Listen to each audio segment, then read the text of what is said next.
Buenas noches, hermanos. Un gusto estar nuevamente, tener esta oportunidad de juntos poder compartir la palabra de Dios. Y en esta tarde vamos a seguir, o en esta noche vamos a seguir compartiendo, reflexionando un poco acerca de lo que se escribió en el libro de En ti confiaré. Y vamos a estar reflexionando sobre la fidelidad de Dios en todo el Nuevo Testamento. Y hoy vamos a reflexionar un poco acerca del Evangelio de Mateo. Eh, en la historia de la humanidad han existido reyes que podrían competir por el primer puesto de los peores gobernantes. Algunos han dejado morir a su pueblo de hambre, otros se han caracterizado por la corrupción e inmoralidad. Pero Juan I de Inglaterra será recordado como uno de los reyes, de los peores reyes de la historia. Su orgullo mezclado con la falta de gobernabilidad hizo que este hombre sumiera a su nación en una guerra, debilitándola y finalmente llevándola a perder Normandía. En contraste con todos los reyes de este mundo, Jesucristo, como el Rey glorioso, es el único digno de confianza de su pueblo. Podemos ver a nuestros presidentes, el actual y los anteriores, y podemos estar de acuerdo o no de acuerdo, pero todos ellos son imperfectos y tienen puntos de debilidades en su gobierno, pero nuestro Dios, el Señor Jesucristo, Él es digno de confianza y Él no nos falla. Y el Evangelio de Mateo tiene como propósito central presentar a Jesús como el Rey. Este glorioso relato de la vida del Mesías funciona como un puente entre dos ciudades, la conexión perfecta entre el Antiguo Testamento y el Nuevo Testamento. Su primer capítulo desglosa la genealogía del hijo de David, desde Abraham hasta José en Mateo 1 del 1 al 17. Hay un aroma judío en todas las páginas de este evangelio. Y era de esperarse, pues Leví, que es el que también conocemos como Mateo, buscó diligentemente demostrar que Jesús era la culminación de las promesas mesiánicas, y él escribió este evangelio para los judíos específicamente. Este evangelio cita más de 60 profecías del Antiguo Testamento referentes al Mesías y da testimonio de su cumplimiento exacto en Jesús.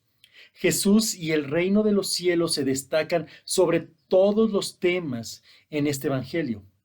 Por eso la expresión reino de los cielos aparece 32 veces, recordándote que Jesús es rey y que su reino se había acercado. Cuando Jesús nos exhorta a buscar su reino, por ejemplo, en el 6:33 y 34, en Mateo 6:33 y 34 nos dice, pero buscad primero su reino y su justicia, y todas estas cosas os serán añadidas. Por tanto, no os preocupéis por el día de mañana, porque el día de mañana se cuidará de sí mismo. Bástele a cada día sus propios problemas. Entonces, cuando Jesús nos está exhortando a buscar su reino en este versículo, nos está dando un mandato que debe ser obedecido continuamente. No podemos distraernos ni un solo día.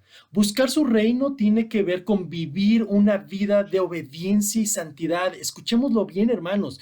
Buscar el reino de Dios, como nos lo dijo el Señor Jesús en Mateo 6, tiene que ver con una vida de obediencia y santidad. En Lucas 6:46 dice, ¿y por qué me llamáis Señor, Señor, y no hacéis lo que yo digo? ¿Cuántos de nosotros decimos, ah, sí, Señor, y Señor, y Señor, y no hacemos lo que Él nos dice?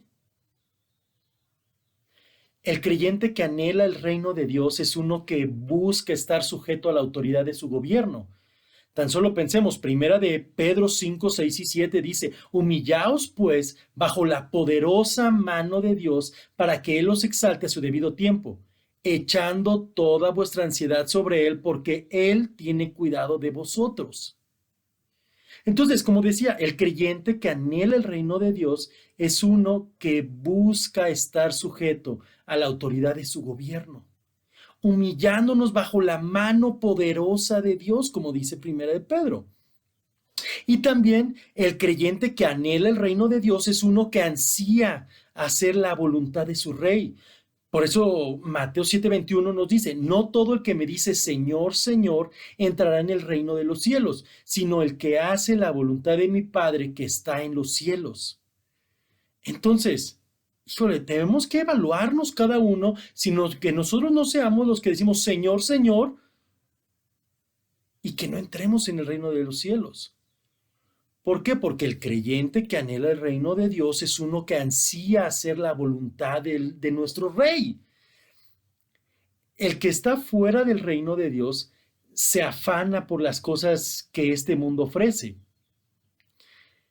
Nuevamente, el 6:32 dice, porque los gentiles buscan ansiosamente todas estas cosas que vuestro Padre Celestial sabe que necesitáis de todas estas cosas.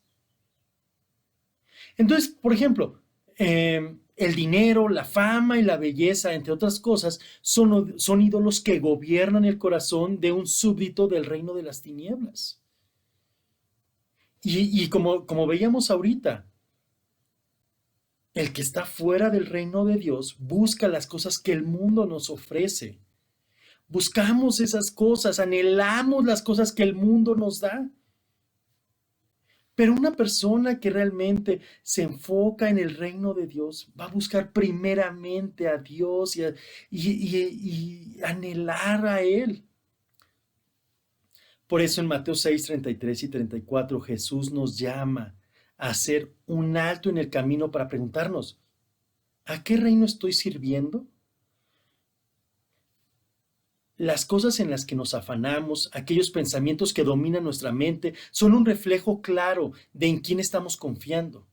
Debemos tener una ambición santa, pero una ambición por obedecer a Dios, en contraste con el afán pecaminoso por las cosas de este mundo. Ahora, reflexionemos en Cristo como el Rey que es digno de confianza. Jesús enfatiza la necesidad de no preocuparnos. Por eso dice, pero buscad primero su reino y su justicia, y todas las demás cosas os serán añadidas. Por tanto, no os preocupéis por el día de mañana, porque el día de mañana se cuidará de sí mismo. Bástele a cada día sus propios problemas. Si estamos angustiados, hagamos un alto. No nos afanemos más. Si estamos siendo tentados a preocuparnos por el día de mañana, no iniciemos un patrón pecaminoso de ansiedad. La preocupación excesiva por los recursos de este mundo temporal reflejan una distorsión de la adoración verdadera. Cuando nuestros anhelos y afanes son tan similares a los de los incrédulos, esto debería alertarnos acerca de algo que no está bien en nuestra vida espiritual. El Salmo 73, 2 y 3 dice, en cuanto a mí, mis pies estuvieron a punto de tropezar, casi resbalaron mis pasos. ¿Por qué? Porque tuve envidia de los arrogantes al ver la prosperidad de los impíos.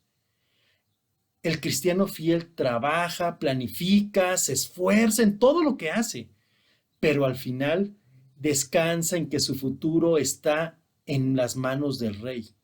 Como dice Proverbios 16:9, la mente del hombre planea su camino, pero el Señor dirige sus pasos.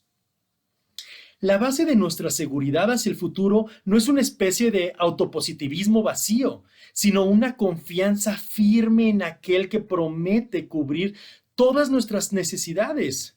Hebreos 13:5 dice, sea vuestro carácter sin avaricia, contentos con lo que tenéis, porque él mismo ha dicho, nunca te dejaré, ni nunca te desampararé, ni te desampararé. Puedes tener absoluta confianza y certeza de que el Señor cuidará de ti. Los reyes y gobernantes de este mundo no siempre se van a caracterizar por ser totalmente veraces o ser de el rey o el presidente que nosotros queremos. Son honrados por su posición, pero no por eso son dignos de plena confianza. En contraste, nuestro Rey Celestial, el Señor Jesucristo, es digno de que descansemos en Él. Él es confiable, Él es el único Dios verdadero. Es un rey con control soberano. Todo cuanto el Señor quiere lo hace en los cielos y en la tierra, en los mares y en todos los abismos. Él está en control soberano. Él es un rey que siempre habla verdad. Tu justicia es justicia eterna y tu ley, verdad. Es un rey. Ese rey en el cual podemos descansar es un rey que es un refugio seguro para los que tememos en él. El ángel del Señor acampa alrededor de los que le temen y los rescata. Podemos descansar en él porque es un rey que cumple sus pactos. En Deuteronomio nos dice, pues el Señor tu Dios es Dios compasivo, no te abandonará ni te destruirá, ni olvidará el pacto que Él juró a tus padres. Nuestro Dios, podemos descansar en ese Rey, porque es poderoso para ofrecer una salvación completa. El que no eximió ni a su propio Hijo, sino que lo entregó por todos nosotros, ¿cómo no nos concederá también con Él todas las cosas? Podemos descansar en el Rey soberano porque es absolutamente confiable. El Salmo 36 nos dice, tu misericordia, oh Señor, se extiende hasta los cielos, tu fidelidad hasta el firmamento. Él es el Rey, el único Rey digno de confianza y en Él descansamos y en Él ponemos todas nuestras cargas, nuestras luchas, porque Él no nos va a fallar, porque Él es confiable, Él es digno de confianza. Puedes vencer cualquier ansiedad en la vida aferrándote a Él como tu Padre Celestial. Cuando hay un buen gobernante, las naciones se alegran. Por lo tanto, podemos alegrarnos porque tenemos a un rey en el que podemos descansar. Proverbios nos dice, en el temor del Señor hay confianza segura y a los hijos dará refugio. Si tú eres su hijo, Dios te dará refugio, descanso. Un rey es como un padre para una nación y el Evangelio de Mateo nos anima a reposar en nuestro Padre Celestial. Consideremos el afán y la angustia como una sublevación ante el mandato del rey. Tú eres más valioso que los pajarillos a quienes el Señor alimenta diariamente. Y si Él cuida de ellos, ¿no tendrá cuidado también de nosotros? Confiemos en su fidelidad y busquemos con más ansias el reino de Dios y su justicia, y todo lo demás será añadido. Vamos a orar. Señor, te damos gracias. Gracias por tu fidelidad, por tu amor, porque eres un Dios confiable, un Rey eterno, un Dios soberano. Señor, gracias porque todo lo tienes bajo control, Señor, y porque eres nuestro Padre, nuestro Rey, y cuidas de nosotros. Ayúdanos a confiar, a tenerte como realmente como nuestro Rey. Ayúdanos a depositar todas nuestras cargas en ti, Señor. Te damos gracias por todo. Bendecido seas tú, Señor. Alabado sea tu nombre. Que nuestras vidas se postren ante ti y descansen en el único Dios verdadero y el Rey que es 100% confiable. Te alabamos y te bendecimos en nombre de Cristo. Amén. Hermanos, un gusto reflexionar un poco de la fidelidad de Dios en el Evangelio de Mateo. Dios les bendiga.